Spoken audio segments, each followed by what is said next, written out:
Fact-checking Trump's recent mail-in voting claims. Washington. As the coronavirus pandemic has brought much of normal life to a halt, more and more states are considering mail-in ballots.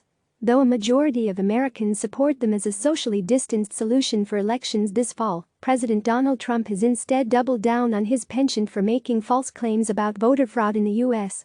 Specifically, and without evidence, Trump has claimed that mail-in voting is particularly susceptible to fraud, casting it as a lawless, unregulated exercise where ballots are stolen from mailboxes, voter signatures are routinely forged, and even the ballots themselves are illegally printed. On Tuesday, Trump tweeted a flurry of accusations, including falsely claiming that California was sending ballots to undocumented immigrants and was prepared to let anyone, regardless of residency, vote by mail. Trump's comments on Tuesday received significant backlash, with Twitter adding a label that linked to a page fact-checking his various allegations. For more fact-checks, visit CNN's Facts First database. Here are the facts around Trump's recent claims on voting by mail. Forgery, theft and illegal printing? In Tuesday's tweets, Trump claimed that if states institute mail-in voting, then ballots will be forged and even illegally printed out and fraudulently signed. Facts first, mail ballot fraud is exceedingly rare, in part because states have systems and processes in place to prevent forgery, theft and voter fraud. Most ballot envelopes have a barcode that election officials and/or the U.S. Postal Service can track. These barcodes both allow voters to check that their ballots have been received and states to easily eliminate any duplicate ballots because a unique code is assigned to each voter. For voters able to leave their homes, many states, like Colorado, also have secure drop-off locations and drop boxes to reduce any theft or tampering of the ballots they received by mail. It's unclear what Trump was referring to when he suggested that mail-in ballots would be illegally printed.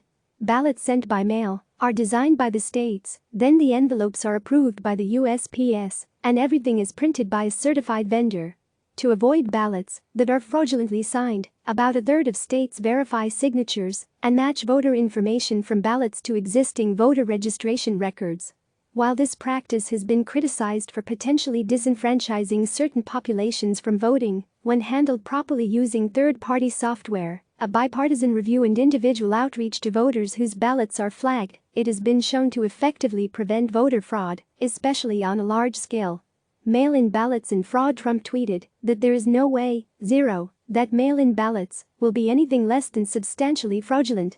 Facts first, while rare instances of voter fraud from mail-in ballots do occur, it is nowhere near a widespread problem in the U.S. election system. In both 2016 and 2018, approximately 25% of U.S. voters cast mail ballots, which includes the handful of states that conduct elections entirely by mail and traditional absentee ballots. Justin Levitt, a professor at the Loyola Law School, Los Angeles, reviewed U.S. elections from 2000 to 2014 and found 31 incidents of voter fraud from that time, during which more than 1 billion votes were cast. A recent article from the Brennan Center for Justice, a nonpartisan, liberal-leaning think tank, also notes that none of the 5 states that hold their elections primarily by mail has had any voter fraud scandals since making that change. Earlier in his administration, Trump's own voter fraud commission disbanded without releasing any evidence to back the president's claims of rampant voter fraud in the U.S. Richard Hasen, a professor of law and political science at UC Irvine, told CNN that while absentee ballot fraud happens at relatively higher rates than other kinds of election fraud, that overall rate is still quite low. From my study of this over 25 years, I don't see the amount of fraud as large at all, Hasen said. But when fraud does happen, it tends to be caught. One of the most notable recent examples of alleged fraud took place in 2018, when absentee ballots allegedly were illegally picked up and falsified in a North Carolina congressional race under the direction of a political operative who was working on behalf of the race's Republican candidate. That operative, Leslie McCrae Dowless, now faces obstruction of justice and perjury charges. But experts argue mail-in voting is secure. The bottom line is that absentee and mail balloting are secure in America, Wendy Weiser, the director of the democracy program at the Brennan Center, told CNN. Election officials, Republicans, and Democrats alike, pretty much universally are confident in the system. According to a Fox News poll conducted in May, 63% of respondents support allowing all U.S. citizens to vote by mail in the 2020 presidential election because of coronavirus.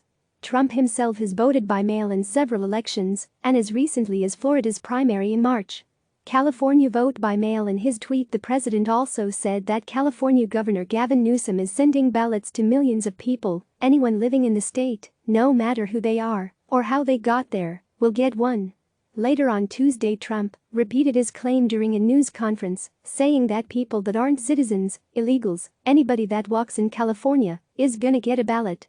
Facts first, this is completely false. Newsom's order provides mail-in ballots only to people who are registered to vote.